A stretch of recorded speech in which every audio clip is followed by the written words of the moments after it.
Hey, Aaron. Good morning, everyone. It is such an exciting day here at KBAK. We are celebrating 65 years of bringing you the news right here in Bakersfield. I'm on our special set here. But last week we had a special project for our reporter, Kyle Harvey. He dug through all of our archives to bring you a very special report. This was our first broadcast site. Quite a bit of history here then. There certainly is, yeah.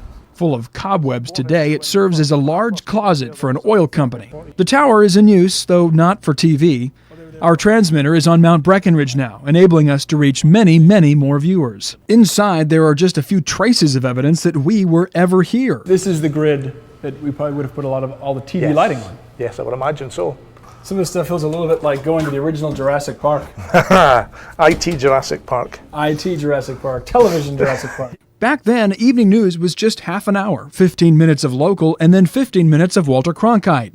Today, KBAK has 7.5 hours of news every weekday, 5 local, 2.5 national. Our operation moved into town in 1961 with this studio on Chester Avenue. We arrived at our current home in the 1980s. In the 70s and 80s, there were a lot of locally produced non-news programs, kids shows, music shows, and talk shows. Check out this one, The Ann Gutcher Show. And now, here's Ann.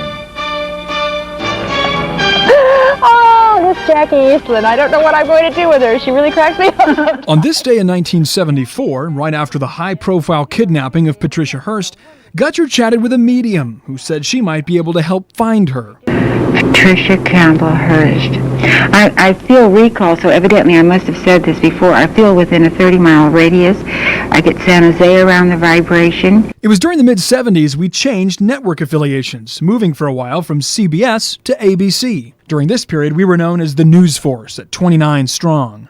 From KBAK. In the late 1980s, things began in some small ways to look like the KBAK that you know today. I'm Jerry Fiala. Lots of faces have filled your screen over the years, but of our current staff, sports anchor Greg Kerr arrived first in 1987.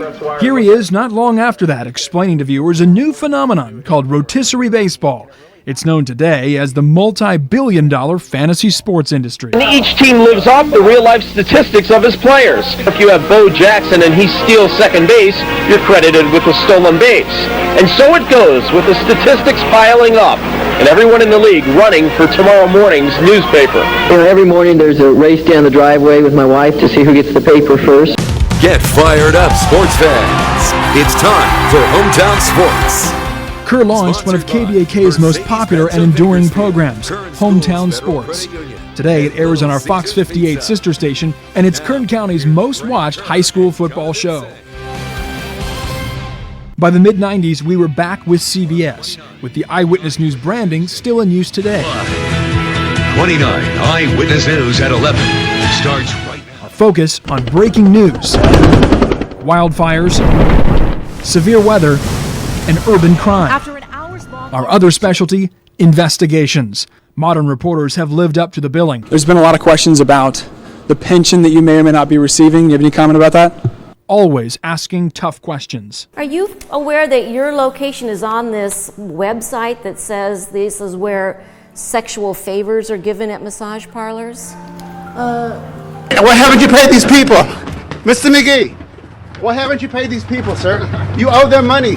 Why is there missing money? Time and again, our journalists have exposed problems, from corruption in the McFarland Police Department to a weak Isabella Dam putting the public at risk. Eyewitness News investigations have forced policy changes in a number of different agencies. An Eyewitness News exclusive investigation into the district's credit card use has resulted in a policy change now at the district office. Families making over $100,000 a year were living in low-income public housing that's usually reserved for the neediest of families. So after our story, the Housing Board made some changes. And led to criminal charges against a variety of deserving criminals. Eyewitness News investigated a call to our tip line that led to the arrest of a well-known fraudulent contractor. A man accused of being a fake doctor will be going to jail again.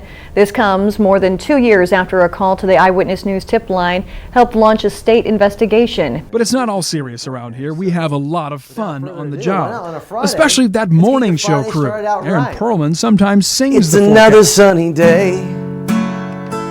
The temperature is not what I'd like. We bring animals on set, sometimes even elephants. No way, wow. Yeah, Wow. I'm being held by Ty. That is awesome. I think she works out. There was the time the morning team went viral reacting to a satellite interview guest who fell asleep on the air. Yes, wake up, wake up. Hear anything? Okay. This is your wake-up call. You're a little bit too okay with this. Reporter Hannah Battah once tattooed our logo on someone's arm live on the air. Yeah. We hope you've enjoyed our first 65 years as much as we have.